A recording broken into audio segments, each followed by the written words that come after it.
মেয়েরা যেখানে যে অবস্থায় থাকুক না কেন তার কাজ করতেই হবে। আসসালামু আলাইকুম, আমি সুমাইয়া হুসেইন ঢাকা থেকে বলছি। আজকে আর একটা নতুন ব্লগ দিয়ে শুরু করলাম। তো দেখতেই পাইছেন আমি প্রথমে সকালে নাস্তাটা করে নিছি। নাস্তা করার পরে আমার মন চাইছে যে আমি একটু কাজ করি, কুশি কাটার ক্রোশেটের কাজ। তো এইটা করতে গিয়ে আমি আর দুপুরে রান্না করি নাই। এই করতে করতে আমার সন্ধ্যা হয়ে গেছে। তারপর আর কি করব, একটু তো করতে হবে। তো এই যে বাইরের ভিউটা দেখতে সন্ধ্যার সময় অনেক সুন্দর আকাশ। তো এই তো সন্ধ্যার পরে এই রান্না বসাই দিছি, রান্না খেতে তো হবে, কিছু করার নাই। আর দুপুরে যা ছিল তাই দিয়ে নাস্তায় দুপুরের খাবারটা খাইছি। এই যে আজকে আমি রান্না করতেছি ভেন্ডি ভাজি আর সবজি দিয়ে, একটু একটু অল্প অল্প সবজি দিয়ে, মাছ দিয়ে। তো আপনারা কে কোথায় কীরকম আছেন অবশ্যই কমেন্টের মাধ্যমে জানাবেন, আর আমার ভিডিওগুলো আপনাদের কেমন লাগছে তাও জানাবেন।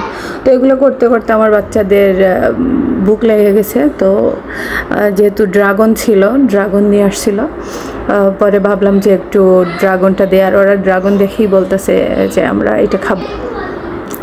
তো আর কী করার, বাচ্চাদের তো কথা রাখতে হবে।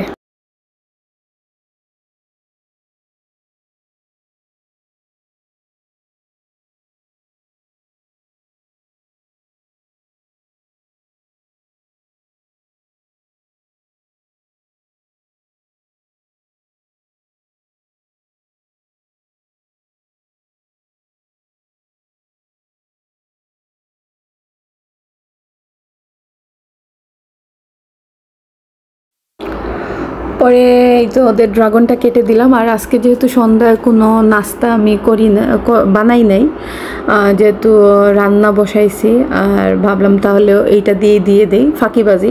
বাচ্চাদের সাথে আজকে ফাঁকিবাজি করলাম, আর ওরাও দেখলাম শান্তিতে খেয়ে নিছে। আসলে অন্য কোনো ক্রেভিং আজকে ওদের উঠে নাই, যেহেতু দুপুরে ওরা খেয়ে ঘুমায় পড়ছিল এই জন্য। তো এই করতে করতে আমাদের খাওয়া দাওয়া শেষ করে আমরা এখন ঘুমানোর প্রিপারেশন নিতেছি। আর মন চাইলো যে এই আমার পাখির বাসাটা আর এই ফ্রেমটা একটু উঠাই। এই তো আজকে এই পর্যন্ত। সবাই ভালো থাকবেন, সুস্থ থাকবেন। আল্লাহ হাফিজ।